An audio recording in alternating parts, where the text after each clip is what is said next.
One Sabbath, Jesus was going through the grain fields, and his disciples began to pick some heads of grain, rub them in their hands, and eat the kernels. Some of the Pharisees asked, "Why are you doing what is unlawful on the Sabbath?" Jesus answered them, Have you never read what David did when he and his companions were hungry? He entered the house of God, and taking the consecrated bread, he ate what is lawful only for priests to eat, and he also gave some to his companions. Then Jesus said to them, The Son of Man is Lord of the Sabbath. On another Sabbath, he went into the synagogue and was teaching, and a man was there whose right hand was shriveled. The Pharisees and the teachers of the law were looking for a reason to accuse Jesus, so they watched him closely to see if he would heal on the Sabbath. But Jesus knew what they were thinking, and said to the man with the shriveled hand, Get up and stand in front of everyone. So he got up and stood there. Then Jesus said to them, I ask you, which is lawful on the Sabbath, to do good or to do evil, to save life or to destroy it? He looked around at them all, and then said to the man, Stretch out your hand. He did so, and his hand was completely restored. But the Pharisees and the teachers of the law were furious, and began to discuss with one another what they might do to Jesus. One of those days, Jesus went out to a mountainside to pray, and spent the night praying to God. When morning came, he called his disciples to him and chose 12 of them, whom he also designated apostles.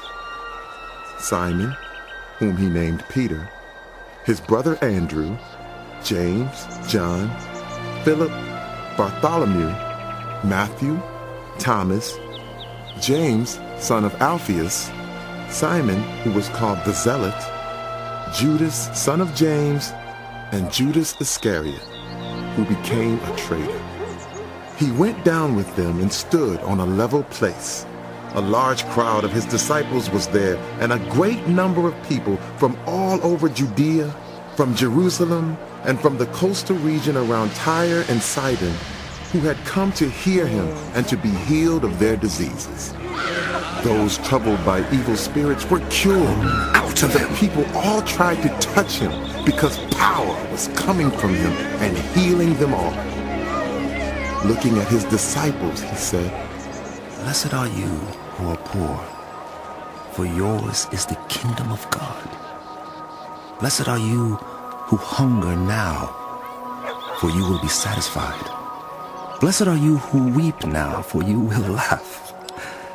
Blessed are you when people hate you, when they exclude you and insult you and reject your name as evil because of the Son of Man. Rejoice in that day and leap for joy, because great is your reward in heaven. For that is how their ancestors treated the prophets. But woe to you who are rich, for you have already received your comfort. Woe to you who are well fed now, for you will go hungry. Woe to you who laugh now, for you will mourn and weep. Woe to you when everyone speaks well of you, for that is how their ancestors treated the false prophets. But to you who are listening, I say, love your enemies.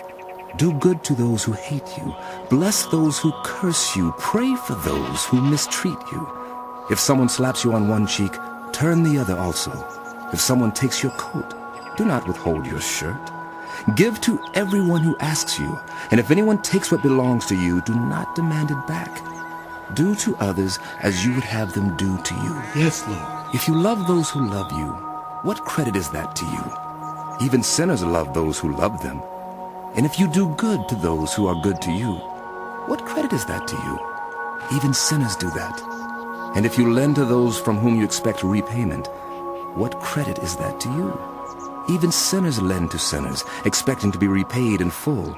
But love your enemies.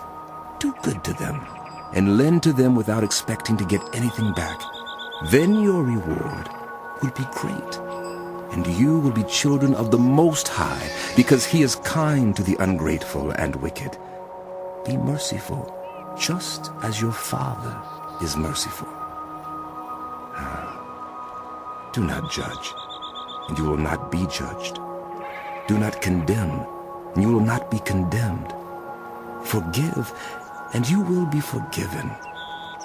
Give, and it will be given to you, a good measure, pressed down, shaken together, and running over will be poured into your lap, for with the measure you use, it will be measured to you. He also told them this parable. Can the blind lead the blind?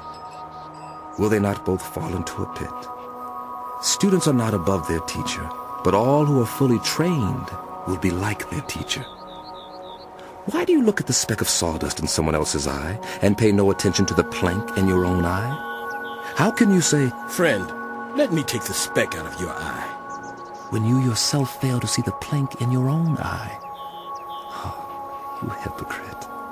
First, take the plank out of your eye, and then you will see clearly to remove the speck from the other person's eye. Yes, that's good. No good tree bears bad fruit, nor does a bad tree bear good fruit. Each tree is recognized by its own fruit. People do not pick figs from thorn bushes or grapes from briars. Good people bring good things out of the good stored up in their heart, and evil people bring evil things out of the evil stored up in their heart. For out of the overflow of the heart, the mouth speaks. Why do you call me Lord, Lord, and do not do what I say? As for those who come to me and hear my words and put them into practice, I will show you what they are like. They are like a man building a house, who dug down deep and laid the foundation on rock. When a flood came, the torrent struck that house, but could not shake it, because it was well built. But those who hear my words and do not put them into practice are like a man who built a house on the ground without a foundation. The moment the torrent struck that house, it collapsed, and its destruction was complete.